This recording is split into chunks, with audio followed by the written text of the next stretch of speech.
ಈ 2000 ರೂಪಾಯಿ ನೋಟ್ ಯಾಕೆ ಬಂತು ಆ ಟೈಮ್ನಲ್ಲಿ? ಈಗ ನೋಡಿ, ದೊಡ್ಡ ಸಂಖ್ಯೆಯ ನೋಟುಗಳಿದ್ರೆ, ಇನ್ ದ ಸೆನ್ಸ್ ದೊಡ್ಡ ಅಮೌಂಟಿನ ನೋಟುಗಳಿದ್ರೆ, 1000 ರೂಪಾಯಿ ನೋಟ್ ಇದ್ರೆ ಜನ ಬ್ಲ್ಯಾಕ್ ಮನಿನ ಕ್ಯಾಶ್ ನಲ್ಲಿ ಇಡೋದು ಈಸಿ ಅನ್ನೋ ಕಾರಣಕ್ಕೆ ಅದನ್ನ ಡಿಮಾನಿಟೈಸ್ ಮಾಡ್ತಾ ಇದೀವಿ, ಬ್ಯಾನ್ ಮಾಡ್ತಾ ಇದೀವಿ ಅಂತ ಹೇಳ್ದಂತವ್ರು ಇವರು 2000 ರೂಪಾಯಿ ನೋಟನ್ನ ಯಾಕೆ ಪ್ರಿಂಟ್ ಮಾಡಿದ್ರು? ಈ 2000 ರೂಪಾಯಿ ನೋಟ್ನ ರಿಸರ್ವ್ ಬ್ಯಾಂಕ್ ಆಫ್ ಇಂಡಿಯಾ ಈಗ ಯಾಕೆ ವಾಪಸ್ ತಗೊಳ್ತಾ ಇದೆ ಅನ್ನೋದನ್ನ ನಾವೆಲ್ಲ ತಿಳ್ಕೋಬೇಕಾಗಿದೆ. ಸ್ನೇಹಿತರೆ ನಮಸ್ಕಾರ. ರಿಸರ್ವ್ ಬ್ಯಾಂಕ್ ಆಫ್ ಇಂಡಿಯಾ 2000 ರೂಪಾಯಿ ಮುಖಬೆಲೆಯ ನೋಟುಗಳನ್ನು ವಾಪಸ್ ತಗೊಳ್ತೀನಿ ಅಂಥೇಳಿ ಪ್ರೆಸ್ ನೋಟ್ ರಿಲೀಸ್ ಮಾಡಿದೆ. ಈ 2000 ರೂಪಾಯಿ ನೋಟ್ನ ರಿಸರ್ವ್ ಬ್ಯಾಂಕ್ ಆಫ್ ಇಂಡಿಯಾ ಈಗ ಯಾಕೆ ವಾಪಸ್ ತಗೊಳ್ತಾ ಇದೆ ಅನ್ನೋದನ್ನ ನಾವೆಲ್ಲ ತಿಳ್ಕೋಬೇಕಾಗಿದೆ. ಇದನ್ನು ತಿಳ್ಕೊಳ್ಳೋಕ್ಕೂ ಮೊದಲು ಈ 2000 ರೂಪಾಯಿ ನೋಟು ನಮ್ಮ ದೇಶದಲ್ಲಿ ಮೊಟ್ಟ ಮೊದಲ ಬಾರಿಗೆ ಬಂದಂಥ ಒಂದು ಸನ್ನಿವೇಶ ಇತ್ತಲ್ಲ, ಅದರ ಹಿನ್ನೆಲೆ ಇತ್ತಲ್ಲ, ಹಿನ್ನೆಲೆ ಅರ್ಥ ಮಾಡಿಕೊಂಡ್ರೆ 2000 ರೂಪಾಯಿ ನೋಟ್ನ ಇವರು ಯಾಕೆ ವಾಪಸ್ ತಗೋತಾ ಇರ್ಬೋದು ಅನ್ನೋ ಕಾರಣನೂ ಕೂಡ ಅದರಲ್ಲೇ ನಮಗೆ ಸಿಗ್ತದೆ. ಹಿನ್ನೆಲೆ ನಿಮಗೆಲ್ಲ ನೆನಪಿರಲೇಬೇಕು. ಅದು 2016ನೇ ಇಸ್ವಿ ನವೆಂಬರ್ 8ನೇ ತಾರೀಕು ಮಾನ್ಯ ಪ್ರಧಾನಿ ಮೋದಿಯವರು ರಾತ್ರಿ 8 ಗಂಟೆಗೆ ಬಂದು ಮಧ್ಯರಾತ್ರಿಯಿಂದನೇ ಈ ದೇಶದಲ್ಲಿ ಚಲಾವಣೆಯಲ್ಲಿರ್ತಕ್ಕಂಥ 500 ರೂಪಾಯಿ ಮತ್ತು 1000 ರೂಪಾಯಿ ನೋಟ್ಗಳು ನಾಳೆಯಿಂದ ಚಲಾವಣೆಯಲ್ಲಿ ಇರುವುದಿಲ್ಲ ಅಂತ ಅನೌನ್ಸ್ ಮಾಡಿದ್ರು. ಅದು ಡಿಮಾನಿಟೈಸೇಷನ್ ಅಂತ ಇವತ್ತಿಗೂ ಫೇಮಸ್ ಆಗಿದೆ. ಈ ರೀತಿ ಡಿಮಾನಿಟೈಸೇಷನ್ ಮಾಡೋದ್ರಿಂದ ಏನೇನು ಅನುಕೂಲ ಆಗುತ್ತೆ ದೇಶಕ್ಕೆ ಅಂತ 4 ಪ್ರಮುಖ ಕಾರಣಗಳನ್ನ ಹೇಳಿದ್ರು. ಏನು ಹೇಳಿದ್ರು ಅಂತ ನಿಮಗೆ ನೆನಪಿರಲೇಬೇಕು. ಮೊದಲನೇದಾಗಿ ಅವ್ರು ಹೇಳಿದ್ದು, ಈ ದೇಶದೊಳಗಡೆ ಇರ್ತಕ್ಕಂಥ ಕಪ್ಪು ಹಣ ಅದನ್ನು ನಾವು ನಿರ್ಮೂಲನೆ ಮಾಡ್ತೀವಿ. ಎರಡನೇದು, ಭ್ರಷ್ಟಾಚಾರವನ್ನು ಕೊನೆಗಾಣಿಸ್ತೀವಿ, ಟೆರರಿಸಮ್ನ ಕೊನೆಗಾಣಿಸ್ತೀವಿ, ಮತ್ತು ಕೋಟಾ ನೋಟುಗಳನ್ನ ಕೊನೆಗಾಣಿಸ್ತೀವಿ. ಈ 4 ಕಾರ್ಯಗಳನ್ನ ಮಾಡಲಿಕ್ಕೋಸ್ಕರ ಡಿಮಾನಿಟೈಸೇಷನ್ ಮಾಡ್ತಾ ಇದ್ದೀವಿ ಅಂತ ಹೇಳಿದ್ರು. ಈ 4 ಆಬ್ಜೆಕ್ಟಿವ್ಗಳು ಫುಲ್ಫಿಲ್ ಆದ್ವಾ ಅಂತ ನೋಡಿದ್ರೆ ಯಾವ ಒಂದು ಆಬ್ಜೆಕ್ಟಿವ್ ಕೂಡ ಫುಲ್ಫಿಲ್ ಆಗಿಲ್ಲ. ಆಗಲೂ ಇಲ್ಲ, ಈಗಲೂ ಕೂಡ ಆಗಿಲ್ಲ. ಮೊದಲನೇದಾಗಿ ಬ್ಲ್ಯಾಕ್ ಮನಿ ಅಂತ ಹೇಳ್ತೀವಿ. ಅದು ಹೆಚ್ಚಿನ ಅಂಶ ಬ್ಲ್ಯಾಕ್ ಮನಿ ಕ್ಯಾಶ್ ರೂಪದಲ್ಲಿ ಇರಲ್ಲ. ಕ್ಯಾಶ್ ರೂಪದಲ್ಲಿ ಇದ್ದಂಥ ಬ್ಲ್ಯಾಕ್ ಮನಿ ಕೂಡ ಈ ದೇಶದಲ್ಲಿ ಡಿಮಾನಿಟೈಸೇಷನಿಂದ ಈಚೆ ಬರಲಿಲ್ಲ. ಯಾಕೆ ಅಂತಂದರೆ 50 ದಿನಗಳಲ್ಲಿ ಎಷ್ಟು ಹಣವನ್ನು ಡಿಮಾನಿಟೈಸ್ ಮಾಡಿದ್ರು ಅಂದರೆ, ಈ ದೇಶದಲ್ಲಿ ಅವತ್ತಿನ ದಿನ ನವೆಂಬರ್ 8ನೇ ತಾರೀಕು ಒಟ್ಟು 17.97 ಲಕ್ಷ ಕೋಟಿ ರೂಪಾಯಿಗಳಷ್ಟು ಹಣ ಕ್ಯಾಶ್ ರೂಪದಲ್ಲಿ ಹೊರಗಡೆ ಇತ್ತು. ಅದರಲ್ಲಿ 15.44 ಲಕ್ಷ ಕೋಟಿಯಷ್ಟು ಹಣ 500 ರೂಪಾಯಿ ಮತ್ತು 1000 ರೂಪಾಯಿ ನೋಟ್ಗಳ ರೂಪದಲ್ಲಿತ್ತು. ಈ 500 ಮತ್ತು 1000 ರೂಪಾಯಿ ನೋಟ್ಗಳನ್ನ ಮಾತ್ರ ಬ್ಯಾನ್ ಮಾಡಿದ್ರು. ಈ 15.44 ಲಕ್ಷ ಕೋಟಿ ಹಣದಲ್ಲಿ 16,000 ಕೋಟಿ ಬಿಟ್ಟು ಉಳಿದೆಲ್ಲ ಹಣ ಬ್ಯಾಂಕಿಗೆ ವಾಪಸ್ ಬಂದು ಎಕ್ಸ್ಚೇಂಜು ಆಯಿತು. ಅಂದರೆ ಬ್ಲ್ಯಾಕ್ ಮನಿ ಇಟ್ಟಿದ್ದಂಥವರು, ಕ್ಯಾಶ್ ರೂಪದಲ್ಲಿ ಬ್ಲ್ಯಾಕ್ ಮನಿ ಇಟ್ಟಿದ್ದಂಥವರು ಯಾರೂ ಕೂಡ ಸಿಗಾಕೊಳ್ಳಿಲ್ಲ. ಮತ್ತೆ ಎರಡನೇ ಕಾರಣ, ಭ್ರಷ್ಟಾಚಾರ ಕೊನೆಗಾಣುತ್ತೆ ಇದರಿಂದ ಅಂತ ಹೇಳಿದ್ರು. ಭ್ರಷ್ಟಾಚಾರ ಕೊನೆಗಂಡಿದೆಯಾ, ಜಾಸ್ತಿ ಆಗಿದೆಯಾ ಅಂತ ನಿಮಗೆ ಗೊತ್ತಿದೆ. ಭ್ರಷ್ಟಾಚಾರ ಜಾಸ್ತಿ ಆಯ್ತಾ ಬಂದು ಮೋದಿ ಅವರ ಪಕ್ಷ ಬಿಜೆಪಿ ಪಕ್ಷ ಕರ್ನಾಟಕದಲ್ಲಿ ಅಧಿಕಾರದಲ್ಲಿದ್ದಾಗ 40% ಕಮಿಷನ್ ಸರ್ಕಾರ ಅನ್ನುವಷ್ಟರ ಮಟ್ಟಿಗೆ ಭ್ರಷ್ಟಾಚಾರ ಜಾಸ್ತಿ ಆಗಿದ್ದು ನಿಮಗೆಲ್ಲ ಗೊತ್ತಿದೆ. ಕಡೆಗೆ ಟೆರರಿಸಮ್ ನಿಂತೋಯ್ತಾ ಅಂತಂದರೆ ಅದು ಕೂಡ ನಿಲ್ಲಿಲ್ಲ. ಕಡೆಯದಾಗಿ ಕೋಟಾ ನೋಟು ನಿಂತೋಯ್ತಾ ಅಂತಂದರೆ ಡಿಮಾನಿಟೈಸೇಷನ್ ಆದ 3-4 ತಿಂಗಳಲ್ಲೇ ಹೊಸ 2,000 ರೂಪಾಯಿ ನೋಟ್ ಏನು ಪ್ರಿಂಟ್ ಮಾಡಿದ್ರು ಆ 2,000 ರೂಪಾಯಿ ನೋಟ್ಗಳು ಕೂಡ ಕೋಟಾ ನೋಟಿನ ರೂಪದಲ್ಲಿ ಪ್ರಿಂಟಾಗಿ ಬಂದಿದ್ದು, ಸಿಕ್ಕಾಕೊಂಡಿದ್ದು ಎಲ್ಲ ನಿಮಗೆ ಗೊತ್ತಿದೆ. ಅಂದರೆ ಒಟ್ಟಾರೆಯಾಗಿ ಡಿಮಾನಿಟೈಸೇಷನ್ ಮಾಡುವಾಗ ಪ್ರಧಾನಮಂತ್ರಿ ಮೋದಿಯವರು ಏನು 4 ಕಾರಣಗಳಿಗೋಸ್ಕರ ಮಾಡ್ತಾ ಇದ್ದೀವಿ ಅಂತ ಹೇಳಿದ್ರು, ಈ ಯಾವ ಒಂದು ಆಬ್ಜೆಕ್ಟಿವ್ಗಳು ಕೂಡ ನೆರವೇರಲಿಲ್ಲ. ಆದರೆ ಯಾರು ಕೆಲವು ತಜ್ಞರು, ಎಕನಾಮಿಸ್ಟ್ಗಳು ಹೇಳಿದ್ರಲ್ಲ, ಆ ಎಕನಾಮಿಸ್ಟ್ಗಳು ಈ ರೀತಿ ಡಿಮಾನಿಟೈಸೇಷನ್ ಮಾಡೋದ್ರಿಂದ ಇಡೀ ದೇಶಕ್ಕೆ, ಇಡೀ ದೇಶದ ಎಕಾನಮಿಗೆ, ಈ ದೇಶದ ಜನಸಾಮಾನ್ಯರಿಗೆ ಯಾವ ರೀತಿ ತೊಂದರೆ ಆಗುತ್ತೆ ಅಂತ ಹೇಳಿದ್ರಲ್ಲ, ಅವುಗಳು ಮಾತ್ರ ನಿಜ ಆದವು. ಉದಾಹರಣೆಗೆ ರಘುರಾಮ್ ರಾಜನ್ ರವರು ಡಿಮಾನಿಟೈಸೇಷನ್ಗಿಂತ ಕೆಲವು ತಿಂಗಳ ಮುಂಚೆ ರಘುರಾಮ್ ರಾಜನ್ ರವರು ರಿಸರ್ವ್ ಬ್ಯಾಂಕ್ ಗವರ್ನರ್ ಆಗಿದ್ದರು. ಅವರ ಮುಂದೆಯೇ ಪ್ರಪೋಸಲ್ ಹೋಗಿತ್ತು ಡಿಮಾನಿಟೈಸ್ ಮಾಡಬೇಕು ಅಂತ. ಆದರೆ ರಘುರಾಮ್ ರಾಜನ್ ರವರು ಅದನ್ನು ಒಪ್ಪಲಿಲ್ಲ. ಅವ್ರು ಹೇಳಿದ್ದೇನು ಅಂತಂದರೆ, ಇಡೀ ದೇಶ ಕ್ಯಾಶ್ ಎಕಾನಮಿ ಮೇಲೆ ನಡೀತಾ ಇದೆ ಮತ್ತು ಈ ದೇಶದಲ್ಲಿ ಅಸಂಘಟಿತ ವಲಯದ ಕಾರ್ಮಿಕರೇ 90%ರಷ್ಟಿದ್ದಾರೆ ಮತ್ತು ಲಕ್ಷಾಂತರ ಸ್ಮಾಲ್ ಸ್ಕೇಲ್ ಇಂಡಸ್ಟ್ರಿಗಳಿದೆ, ಅವೆಲ್ಲವೂ ಕೂಡ ಕ್ಯಾಶ್ ಮೇಲೆ ನಡೀತಾ ಇದೆ.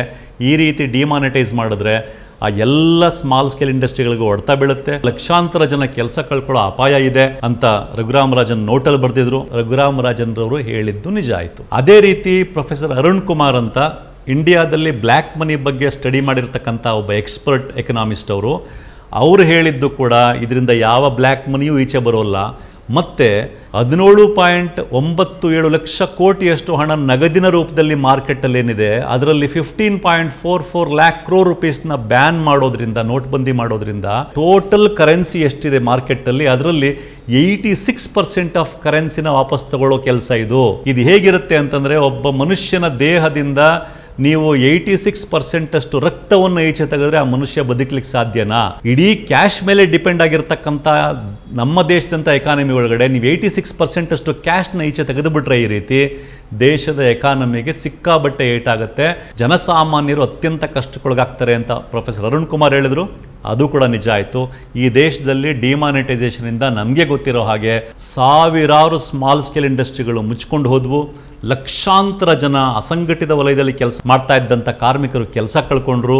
ಮತ್ತು 10 ಜನ ಆಸ್ಪತ್ರೆ ಕಾಸಿ ಖರ್ಚಿಲ್ಲದೆ ಒದ್ದಾಡಿದ್ರು. 4,000 ರೂಪಾಯಿ ATMನಲ್ಲಿ ತಗೊಳ್ಳಿಕ್ಕೋಸ್ಕರ ಕ್ಯೂನಲ್ಲಿ ನಿಂತ್ಕೊಂಡು ಸತ್ತವರು ಕೂಡ 10 ಮಂದಿ ಇದ್ರು. ಈ ರೀತಿ ತೊಂದರೆಗಳಾದವು.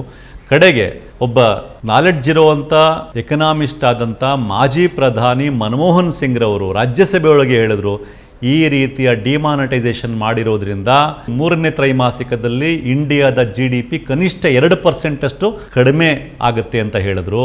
ಅವತ್ತಿನ ಕಾಲಕ್ಕದು 2016-17ರ 3ನೇ ತ್ರೈಮಾಸಿಕ. ಅದರಲ್ಲಿ ಮನಮೋಹನ್ ಸಿಂಗ್ ಅವರು ಹೇಳಿದಂತೆ 2.2% ಅಷ್ಟು GDP ಡೌನ್ ಆಯಿತು. ಆ ತ್ರೈಮಾಸಿಕದಲ್ಲಿ 2.2% ಅಷ್ಟು GDP ಡೌನ್ ಆಗಿದ್ದರಿಂದ ಏನಾಯಿತು ಅಂದರೆ, ನೇರವಾಗಿ ಇಂಡಿಯನ್ ಎಕಾನಮಿಗೆ ಆಗಿದ್ದ ನಷ್ಟ ಕನಿಷ್ಠ 1 ಲಕ್ಷ ಕೋಟಿ ರೂಪಾಯಿಗಳು. ಮತ್ತೆ ಲಕ್ಷಾಂತರ ಜನರಿಗಾದ ಉದ್ಯೋಗದ ನಷ್ಟ, ಸಾವಿರಾರು ಉದ್ಯಮಗಳು ಮುಚ್ಕೊಂಡು ಹೋಗಿದ್ರಿಂದ ಆಗಿದ್ದಂಥ ನಷ್ಟ, ಇವೆಲ್ಲವನ್ನೂ ಸೇರಿಕೊಂಡ್ರೆ ಈ ದೇಶದ ಎಕಾನಮಿಗೆ ಆದಂಥ ನಷ್ಟ ಕನಿಷ್ಠದಲ್ಲಿ ಕನಿಷ್ಠ ಅಂದರು 2-3 ಲಕ್ಷ ಕೋಟಿ ರೂಪಾಯಿಗಳು. ಹಲವಾರು ಜನರು, ಸಾವಿರಾರು ಜನ ಮತ್ತೆ ಬಡತನಕ್ಕೆ ಜಾರಿದಂಥ ಸನ್ನಿವೇಶ ಸೃಷ್ಟಿಯಾಗಿದ್ದು ಡಿಮಾನಿಟೈಸೇಷನ್ ಇಂದ. ಡಿಮಾನಿಟೈಸೇಷನ್ ಯಾವಾಗ ಸಕ್ಸಸ್ ಆಗಲಿಲ್ವೋ ಆಗ ಅದೇ ಪಕ್ಷದ ಹಲವು ಧುರೀಣರು, ಹಲವು ನಾಯಕರು, ಹಲವಾರು ಮಂದಿ ಬೇರೆ ಬೇರೆ ರೀತಿ ಕತೆ ಕಟ್ಟಕ್ಕೆ ಶುರು ಮಾಡಿದ್ರು. ಅಲ್ಲಿಯ ತನಕ ಇದ್ರ ಬಗ್ಗೆ ಮಾತೇ ಆಡದಿದ್ದ, ಬಹುಶಃ ಡಿಮಾನಿಟೈಸ್ ಮಾಡುವಾಗ ಅವ್ರಿಗೆ ವಿಷಯವೂ ಗೊತ್ತಿರದಿದ್ದ ಅವತ್ತಿನ ಆರ್ಥಿಕ ಸಚಿವ ಅರುಣ್ ಜೇಟ್ಲಿ ಅವರು ಹೇಳಿದ್ರು, ಡಿಮಾನಿಟೈಸೇಷನ್ ಮಾಡಿದ್ದು ಅದು ಯಾವ ಕಾರಣಕ್ಕೂ ಅಲ್ಲ, ಈ ಭಾರತದ ಎಕಾನಮಿಯನ್ನು ಡಿಜಿಟಲೈಸ್ ಮಾಡಲಿಕ್ಕೋಸ್ಕರ ಅಂತ ಹೇಳಿದ್ರು. ಹೆಚ್ಚು ಜನ ಕ್ಯಾಶ್ ಬಿಟ್ಟು ಕಾರ್ಡ್ಗಳಲ್ಲಿ ಅಥವಾ ಪೇಟಿಎಂ ಈ ಥರದ್ರಲ್ಲಿ ವ್ಯವಹಾರ ಮಾಡಲಿ ಅನ್ನೋ ಕಾರಣಕ್ಕೆ ಡಿಮಾನಿಟೈಸ್ ಮಾಡಿದ್ದೀವಿ ಅಂತ ಹೇಳಿದ್ರು. ಆದರೆ ವಾಸ್ತವ ಏನು ಅಂತಂದರೆ, ಡಿಜಿಟಲೈಸೇಷನ್ ಕೂಡ ಇವರು ಹೇಳಿಕೊಳ್ಳುವ ಮಟ್ಟಕ್ಕೆ ಆಗಲಿಲ್ಲ. ಯಾಕೆ ಅಂತಂದರೆ, ಡಿಮಾನಿಟೈಸ್ ಆದ 6-8 ತಿಂಗಳುಗಳಲ್ಲಿ ಪುನಃ ಭಾರತದ ಮಾರ್ಕೆಟ್ ಒಳಗಡೆ ಎಷ್ಟು ಕ್ಯಾಶ್ ಅವೈಲಬಿಲಿಟಿ ಇತ್ತೋ ಅದರ ಲೆವೆಲ್ಲು 15 ಲಕ್ಷ ಕೋಟಿಗಳನ್ನು ದಾಟಿ ಮುಂದಕ್ಕೆ ಹೋಗಿತ್ತು. ಮತ್ತೆ ಡಿಸೆಂಬರ್ 2022ರಷ್ಟೊತ್ತಿಗೆ ಇಡೀ ಇಂಡಿಯಾದಲ್ಲಿ ಇದ್ದಂಥ ಕ್ಯಾಶ್ನ ಒಟ್ಟು ಮೊತ್ತ 32.42 ಲಕ್ಷ ಕೋಟಿ ರೂಪಾಯಿಗಳು. ಅಂದರೆ ಇವರೇನು ಕಡೆಗೆ ಪ್ಲೇಟ್ ಚೇಂಜ್ ಮಾಡೋರಲ್ಲ, ನಾವು ಡಿಮಾನಿಟೈಸೇಷನ್ ಮಾಡಿದ್ದು ಡಿಜಿಟಲೈಸೇಷನ್ ಮಾಡಲಿಕ್ಕೋಸ್ಕರ, ಫಾರ್ಮಲೈಸೇಷನ್ ಮಾಡಲಿಕ್ಕೋಸ್ಕರ ಅಂತ, ಅದು ಕೂಡ ನಿಜ ಅಲ್ಲ. ಮತ್ತೆ ಇವತ್ತಿನ ಮಟ್ಟಕ್ಕೆ, ಇವತ್ತಿನ ದಿನದಲ್ಲಿ ಡಿಜಿಟಲ್ ಟ್ರಾನ್ಸಾಕ್ಷನ್ ಇಂಡಿಯಾದಲ್ಲಿ ಏನು ಜಾಸ್ತಿ ಆಗಿದೆಯೋ ಅದು ಸಹಜವಾಗಿ ಜಾಸ್ತಿ ಆಗಿರುವಂಥ ಒಂದು ಪ್ರಕ್ರಿಯೆನೇ ಹೊರತು ಡಿಮಾನಿಟೈಸೇಷನ್ ಆಗಿದ್ದ ಕಾರಣಕ್ಕೆ ಡಿಜಿಟಲೈಸೇಷನ್ ಈ ಮಟ್ಟಕ್ಕೆ ರೀಚ್ ಆಗಿರುವುದಲ್ಲ. ಮತ್ತು ಇಲ್ಲಿ ಇನ್ನೂ ಒಂದು ಅಂಶ ಇದೆ. ನಾವು ಜಪಾನ್ನಂಥ ದೇಶದ ಉದಾಹರಣೆ ತಗೊಳ್ಳೋದಾದರೆ, ಇವತ್ತಿಗೂ ಕೂಡ ಜಪಾನ್ನಲ್ಲಿ 76% ಆಫ್ ಟ್ರಾನ್ಸಾಕ್ಷನ್ಸು ಕ್ಯಾಶಲ್ಲೇ ನಡೆಯುತ್ತೆ. ಜಪಾನು ಮುಂದುವರೆದಿರ್ತಕ್ಕಂಥ ದೇಶ. ಅಂಥ ಮುಂದುವರೆದಿರ್ತಕ್ಕಂಥ ದೇಶದಲ್ಲಿ ಕ್ಯಾಶ್ ಟ್ರಾನ್ಸಾಕ್ಷನ್ನಲ್ಲೇ ಜಪಾನ್ ಅತ್ಯಂತ ಮುಂದುವರೆದ ದೇಶ ಅನಿಸ್ಕೊಂಡಿದೆ ಅಂತಂದರೆ, ಡಿಜಿಟಲೈಸ್ ಮಾಡೋದ್ರ ಮೂಲಕ ದೇಶ ಮುಂದುವರಿಸ್ತೀವಿ ಅನ್ನೋದು ಕಂಪ್ಲೀಟಾಗಿ ಒಪ್ಪುವಂಥ ಮಾತು ಅಲ್ಲ. ಮತ್ತು ಅದ್ರ ಮಧ್ಯೆ ಇನ್ನೂ ಕೆಲವು ಬೆಳವಣಿಗೆಗಳು ನಡೆದವು. ಏನು ಅಂತಂದರೆ, ಯಾವಾಗ ಮೋದಿಯವರು ಡಿಮಾನಿಟೈಸೇಷನ್ ಮಾಡೋದ್ರಿಂದ ಕರಪ್ಷನ್ ಕಡಿಮೆ ಆಗುತ್ತೆ ಅಂತ ಹೇಳಿದ್ರು, ಅಥವಾ ಕರಪ್ಷನನ್ನು ಕೊನೆಗಾಣಿಸ್ತೀವಿ ಅಂತ ಹೇಳಿದ್ರು, ಅದನ್ನು ಸಪೋರ್ಟ್ ಮಾಡೋಕ್ಕೋಸ್ಕರ ಕೆಲವು ಮಂದಿ ಏನು ಮಾಡಿದ್ರು ಅಂತಂದರೆ, ಭಾಳ ರೈಲ್ ಬಿಡಕ್ಕೆ ಫೇಮಸ್ ಆಗಿರುವಂಥ ಮಂದಿ ಏನು ಮಾಡಿದ್ರು ಅಂತಂದರೆ, ನೋಡಿ ಕರಪ್ಷನ್ ಹೇಗೆ ಕಡಿಮೆ ಆಗುತ್ತೆ ಅಂತಂದರೆ, ಯಾರೋ ಒಬ್ಬನಿಗೆ 1 ಲಕ್ಷ ರೂಪಾಯಿ ಲಂಚ ಕೊಡಬೇಕು ಅಂತಂದರೆ ನಿಮ್ಮ ಹತ್ರ 1,000 ರೂಪಾಯಿ ನೋಟ್ ಇದ್ದಿದ್ರೆ ಏನಾಗ್ತಿತ್ತು, 100 ನೋಟ್ಗಳು ಒಂದು ಕಟ್ಟಲ್ಲಿ 1 ಲಕ್ಷ ರೂಪಾಯಿ ಲಂಚ ಕೊಟ್ಬಿಡ್ಬೋದಾಗಿತ್ತು. ಈಗ ಮೋದಿಯವರು 1,000 ರೂಪಾಯಿ ನೋಟು, 500 ರೂಪಾಯಿ ನೋಟ್ ಎಲ್ಲ ಬ್ಯಾನ್ ಮಾಡಿಬಿಟ್ಟಿರೋದ್ರಿಂದ 1 ಲಕ್ಷ ರೂಪಾಯಿ ಲಂಚ ಕೊಡಬೇಕು ಅಂದರೆ 10 ರೂಪಾಯಿ 50 ರೂಪಾಯಿ ನೋಟ್ಗಳನ್ನ ಬ್ಯಾಗ್ ತುಂಬ ತುಂಬ್ಕೊಂಡು ಹೋಗ್ಬೇಕಾಗ್ತದೆ. ಬ್ಯಾಗ್ ತುಂಬ ತುಂಬ್ಕೊಂಡು ಹೋದಾಗ ಗೊತ್ತಾಗ್ಬಿಡುತ್ತೆ, ಹಾಗಾಗಿ ಲಂಚ ಕೊಡೋಕ್ಕಾಗಲ್ಲ. ಈ ರೀತಿ ಲಂಚ ಅನ್ನೋದು ಕಡಿಮೆ ಆಗಿಬಿಡುತ್ತೆ ಅಂತ ರೈಲ್ ಬಿಡಕ್ಕೆ ಫೇಮಸ್ ಆಗಿರುವಂಥವರೆಲ್ಲ ಹೇಳಿದ್ರು. ಆದರೆ ಅವ್ರು ಹೇಳಿದ ಕೆಲವೇ ದಿನಗಳಲ್ಲಿ 2,000 ರೂಪಾಯಿ ನೋಟನ್ನು RBI ಪ್ರಿಂಟ್ ಮಾಡಕ್ಕೆ ಶುರು ಮಾಡಿತು. 2,000 ರೂಪಾಯಿ ನೋಟನ್ನು RBI ಪ್ರಿಂಟ್ ಮಾಡಕ್ಕೆ ಶುರು ಮಾಡಿದಾಗ ಪುನಃ ಅದಕ್ಕೆ ಸಂಬಂಧಪಟ್ಟಂಥ ಬಣ್ಣದ ಕಥೆಗಳೆಲ್ಲ ಈಚೆಗೆ ಬಂದವು. ಏನಂತಂದರೆ ಅದಂತೂ ಇವತ್ತಿಗೂ ನೆನಪಿರ್ತದೆ ಎಲ್ಲರಿಗೂ. ಈ 2,000 ರೂಪಾಯಿ ನೋಟಲ್ಲಿ ಚಿಪ್ ಇದೆ. ಈ ಚಿಪ್ ಇರೋದ್ರಿಂದ ಇದು ಭೂಮಿ ಒಳಗಡೆ 100 ಅಡಿ ಆಳದಲ್ಲಿ ಈ ನೋಟನ್ನು ಅವಸಿಟ್ಟಿದ್ರೂ ಕೂಡ ಅದು ಲಕ್ಷಾಂತರ ಕೋಟ್ಯಾಂತರ ಅಮೌಂಟನ್ನು ಒಟ್ಟಿಗೆ ಅವಸಿಟ್ಟಿದ್ದಾಗ ಆ ಚಿಪ್ ಇರೋದ್ರಿಂದ ಚಿಪ್ಪು ಸ್ಯಾಟಲೈಟ್ಗೆ ಸಿಗ್ನಲ್ಸ್ ಕಳಿಸಿ ಆ ಸಿಗ್ನಲ್ಸು ಸ್ಯಾಟಲೈಟಿಂದ CBIಗೆ ಅಥವಾ RBIಗೆ ಈ ಥರ ರವಾನೆ ಆಗುತ್ತೆ. ಅದರಿಂದಾಗಿ ಯಾರೂ ಇನ್ಮೇಲೆ ಕ್ಯಾಶ್ನಲ್ಲಿ ಬ್ಲ್ಯಾಕ್ ಮನಿ ಇಡೋಕ್ಕಾಗಲ್ಲ, ಅದರಲ್ಲೂ 2,000 ರೂಪಾಯಿ ನೋಟಲ್ಲಿ ಇಡೋಕ್ಕಾಗಲ್ಲ. ಈ ರೀತಿಯ ಕಥೆಗಳನ್ನೆಲ್ಲ ಹಬ್ಬಿಸಿ ಜನಗಳು ಅದನ್ನೆಲ್ಲ ಸ್ವಲ್ಪ ಕಾಲ ನಂಬಿಯೂ ಆಯಿತು. ಆಮೇಲೆ ಜನಕ್ಕೆ ಗೊತ್ತಾಯಿತು ಇದು ಕೂಡ ಒಂದು ಕತೆ ಕಟ್ಟಿರೋದು ಅಂತ. ಆಮೇಲೆ ರೈಲ್ ಬಿಡಕ್ಕೆ ಫೇಮಸ್ ಆಗಿರೋ ಇನ್ನೊಬ್ಬರು ಅದಕ್ಕೆ ಇನ್ನೊಂದು ಕತೆ ಕಟ್ಟಿದ್ರು. ಏನಂತಂದರೆ ಚಿಪ್ ಇದೆ ಅಂತ ಕೆಲವರು ಹೇಳ್ತಿದ್ರು, ಚಿಪ್ ಇಲ್ಲ ನೋಟಲ್ಲಿ. ಆದರೆ ವಿಷಯ ಏನು ಅಂತಂದರೆ 2,000 ರೂಪಾಯಿ ನೋಟನ್ನು ಮಾಡಲಿಕ್ಕೆ ಬಳಸಿರುವಂಥ ಬಣ್ಣಗಳಲ್ಲಿ ಕೆಲವು ವಿಶೇಷ ರೀತಿಯ ಐಸೋಟೋಪ್ಗಳಿದೆ. ಈ ಐಸೋಟೋಪ್ಗಳು ಹೇಗೆ ಅಂತಂದರೆ ಈ 2,000 ರೂಪಾಯಿ ನೋಟ್ಗಳನ್ನ ಒಟ್ಟಿಗೆ ಲಕ್ಷಾಂತರ ರೂಪಾಯಿ ಒಟ್ಟಿಗೆ ಇಟ್ಟಿದ್ದಾಗ ಈ ಐಸೋಟೋಪ್ಗಳು ಈ ಬೆಳಕನ್ನು ಹೊಮ್ಮಿಸ್ತವೆ. ಈ ಬೆಳಕಿನ ಕಿರಣಗಳು ಅಲ್ಲಿಂದ ಒಮ್ಮಿದಾಗ ಅಲ್ಲಿ ಲಕ್ಷಾಂತರ ರೂಪಾಯಿ ಒಟ್ಟಿಗೆ ಇದೆ ಅಂತ ಗೊತ್ತಾಗ್ತದೆ. ಈ ರೀತಿಯ ಒಂದು ಟೆಕ್ನಾಲಜಿಯನ್ನು ಮೋದಿಯವರು ಮಾಡಿದ್ದಾರೆ ಅನ್ನೋ ಕಥೆಗಳನ್ನೆಲ್ಲ ಕಟ್ಟಿದ್ರು. ಈ ರೀತಿ ಬಣ್ಣದ ಕಥೆಗಳನ್ನ ಕಟ್ಟಿಕೊಂಡು ಜನಗಳಿಗೆ ಮಂಕುಬೂದಿ ಹರ್ಚುವಂಥ ಕೆಲಸವನ್ನು ಹಲವಾರು ಮಂದಿ ಮಾಡಿದ್ರು. ಇದೆಲ್ಲ ನಿಮಗೆ ಆಗಿದ್ದು ಗೊತ್ತಿದೆ. ಒಟ್ಟಾರೆಯಾಗಿ ಡಿಮಾನಿಟೈಸೇಷನ್ ಏನಾಯಿತು, ಈ ಡಿಮಾನಿಟೈಸೇಷನ್ನಿಂದ ಈ ದೇಶಕ್ಕೆ ಏನು ತೊಂದರೆ ಆಯಿತು, ಜನಸಾಮಾನ್ಯರಿಗೆ ಏನು ತೊಂದರೆ ಆಯಿತು. ಕೊಡೆಗೆ ಪ್ಲೇಟ್ ಚೇಂಜ್ ಮಾಡಿ ಡಿಜಿಟಲೈಸೇಷನ್ ಮಾಡೋಕ್ಕೋಸ್ಕರ ಡಿಮಾನಿಟೈಸೇಷನ್ ಮಾಡ್ತೀವಿ ಅಂತಂದ್ರು, ಅದು ಕೂಡ ಸುಳ್ಳು. ಯಾಕೆ ಅಂತಂದ್ರೆ ಡಿಸೆಂಬರ್ 2022 ಈ ದೇಶದಲ್ಲಿ ಇದ್ದಂತ ಒಟ್ಟು ಕ್ಯಾಶ್, ಮಾರ್ಕೆಟ್ ಅಲ್ಲಿ ಇದ್ದಂತ ಕ್ಯಾಶ್ ನ ಒಟ್ಟು ಮೊತ್ತ 32.42 ಲಕ್ಷ ಕೋಟಿ ರೂಪಾಯಿಗಳು. ಇವತ್ತಿಗೂ ಕೂಡ ನಮ್ಮ ದೇಶ ಮೇಜರ್ ಆಗಿ ಕ್ಯಾಶ್ ಡ್ರಿವನ್ ಎಕಾನಮಿನೇ ಆಗಿದೆ. ಇದು ಒಟ್ಟಾರೆ ವಿಷಯ. ಈಗ ಈ 2,000 ರೂಪಾಯಿ ನೋಟ್ ಯಾಕೆ ಬಂತು ಆ ಟೈಮ್ನಲ್ಲಿ? ಈಗ ನೋಡಿ, ದೊಡ್ಡ ಸಂಖ್ಯೆಯ ನೋಟುಗಳಿದ್ರೆ, ಇನ್ ದ ಸೆನ್ಸ್ ದೊಡ್ಡ ಅಮೌಂಟಿನ ನೋಟುಗಳಿದ್ರೆ, 1,000 ರೂಪಾಯಿ ನೋಟ್ ಇದ್ರೆ ಜನ ಬ್ಲ್ಯಾಕ್ ಮನಿನ ಕ್ಯಾಶ್ ನಲ್ಲಿ ಇಡೋದು ಈಸಿ ಅನ್ನೋ ಕಾರಣಕ್ಕೆ ಅದನ್ನ ಡಿಮಾನಿಟೈಸ್ ಮಾಡ್ತಾ ಇದೀವಿ, ಬ್ಯಾನ್ ಮಾಡ್ತಾ ಇದೀವಿ ಅಂತ ಹೇಳ್ದಂತವ್ರು ಇವರು 2,000 ರೂಪಾಯಿ ನೋಟನ್ನ ಯಾಕೆ ಪ್ರಿಂಟ್ ಮಾಡಿದ್ರು? ವಿಷಯ ಅತ್ಯಂತ ಸರಳ. ಏನಾಯ್ತು, ಡಿಮಾನಿಟೈಸ್ ಮಾಡಿದ ತಕ್ಷಣ ಈ ದೇಶದ ಮಾರ್ಕೆಟ್ ಒಳಗಡೆ ಚಲಾವಣೆಯಲ್ಲಿ ಇದ್ದಂತ 86% ಆಫ್ ಕ್ಯಾಶ್ ವಾಸ್ ವಿಡ್ರಾನ್. ಯಾವಾಗ ಕ್ಯಾಶ್ ಅಷ್ಟೊಂದು ವಿಡ್ರಾ ಆಯ್ತೋ, ಎಕನಾಮಿಸ್ಟ್ಗಳು ಹೇಳಿದ್ದಂತೆ ಇಡೀ ದೇಶದ ಎಕಾನಮಿ ಅತ್ಯಂತ ಕೆಟ್ಟದಾಗಿ ಏಟು ತಿನ್ನುವ, ಇಡೀ ದೇಶದ ಎಕಾನಮಿ ಎಕ್ಕುಟ್ಟೋಗುವಂಥ ವಾತಾವರಣ ನಿರ್ಮಾಣ ಆಗುತ್ತೆ ಅಂತ ಆಮೇಲೆ ಗೊತ್ತಾಯ್ತು ಇವರಿಗೆ.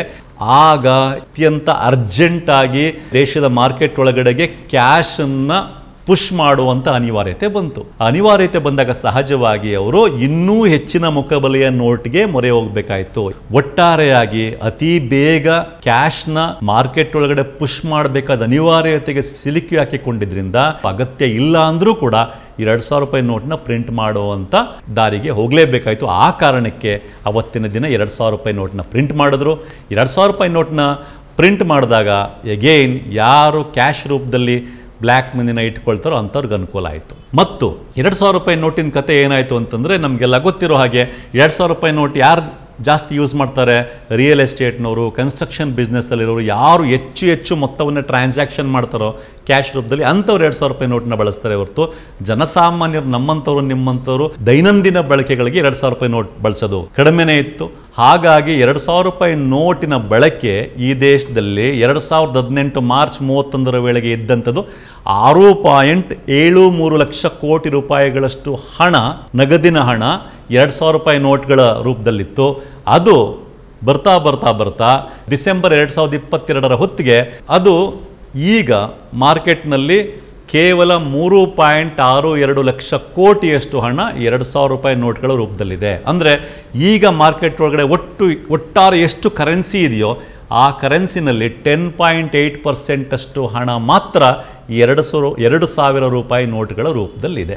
ಇದು ಫ್ಯಾಕ್ಟ್. ಹೀಗಿರುವಾಗ ಅಂದರೆ ಕೇವಲ 3 ವರ್ಷಗಳ ಹಿಂದೆ, 3ರಿಂದ 4 ವರ್ಷಗಳ ಹಿಂದೆ ಒಟ್ಟು ಕರೆನ್ಸಿಯಲ್ಲಿ 30%ಗಿಂತ ಜಾಸ್ತಿ ಇದ್ದ 2,000 ರೂಪಾಯಿ ನೋಟ್ಗಳು ಇವತ್ತು ಕೇವಲ 10.8% ಅಷ್ಟು ಮಾತ್ರ 2,000 ರೂಪಾಯಿ ನೋಟ್ಗಳ ರೂಪದಲ್ಲಿದೆ. ಇದನ್ನ ಹೀಗೇ ಬಿಟ್ಟಿದ್ದಿದ್ರೆ ಮುಂದಿನ 6 ತಿಂಗಳಿಂದ 1 ವರ್ಷದೊಳಗಡೆ 2,000 ರೂಪಾಯಿ ನೋಟ್ಗಳ ಮೊತ್ತ ಒಟ್ಟು ಟ್ರಾನ್ಸಾಕ್ಷನ್ನಲ್ಲಿ 5%ಗಿಂತ ಕಡಿಮೆ ಇಳಿತಾ ಇತ್ತು. ಸಹಜವಾಗಿ ಅದು ಕಡಿಮೆ ಆಗ್ತಾ ಹೋಗ್ತಾ ಇತ್ತು. ಹೀಗಿದ್ದಾಗ ಈಗ ರಿಸರ್ವ್ ಬ್ಯಾಂಕ್ ಆಫ್ ಇಂಡಿಯಾಗೆ 2,000 ರೂಪಾಯಿ ನೋಟ್ಗಳನ್ನ ವಾಪಸ್ಸು ತೆಗೆದುಕೊಳ್ಳುವಂಥ ಅವಶ್ಯಕತೆ ಆ್ಯಕ್ಚುಲಿ ಇರಲಿಲ್ಲ.